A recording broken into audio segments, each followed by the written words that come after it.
Bonjour, ici Pasteur Timothée. Quelle est donc cette assurance dans la voix de Pierre lorsqu'il parle à tous ceux qui représentent les souverains sacrificateurs à Jérusalem et qui l'accusent? Et il leur dit ceci: Jésus est la pierre rejetée par vous qui bâtissez et qui est devenue la principale de l'angle. Et rappelez-vous que Jésus lui-même avait dit à Pierre: Pierre, tu es rocher, et sur ce rocher, je vais bâtir mon église.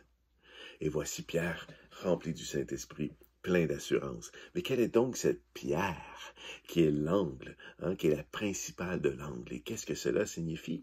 Depuis des milliers d'années, à l'époque de Jésus, on construisait, et lorsqu'on voulait joindre deux murs, il y avait une pierre qui était très importante et qui soutenait l'ensemble des points de jonction. Et si on l'enlevait, ça pouvait mettre vraiment en péril les murs qui pouvaient s'effondrer.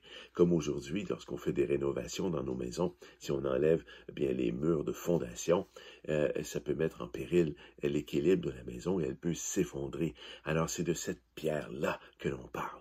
Et ici, très tôt, les apôtres, après la mort de Jésus, ont eu la révélation de ce psaume 118, qui est devenu célèbre et qui avait été déjà dans la bouche de Jésus.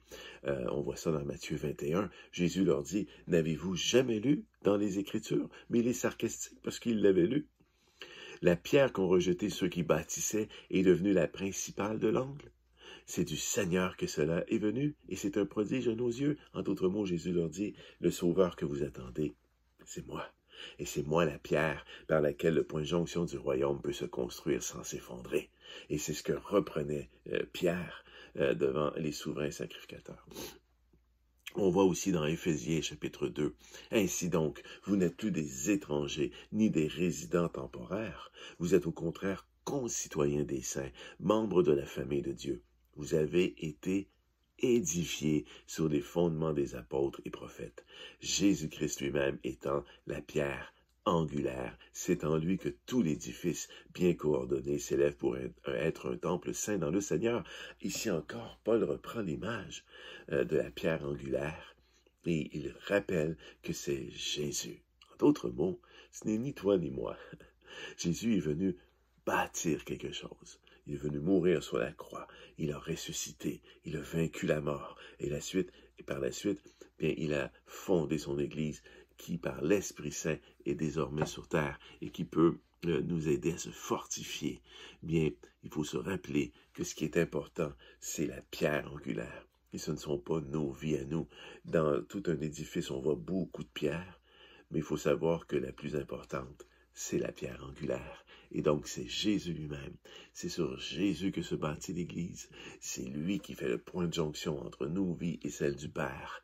Et c'est de cette pierre-là qu'on doit parler. Et c'est cette pierre-là qui doit scintiller et non pas la nôtre, notre vie personnelle, que Jésus disait même, il faut renoncer à celle-ci. Il faut apprendre à mourir à celle-ci. Mais pour mettre en valeur laquelle? La sienne, sa propre personne.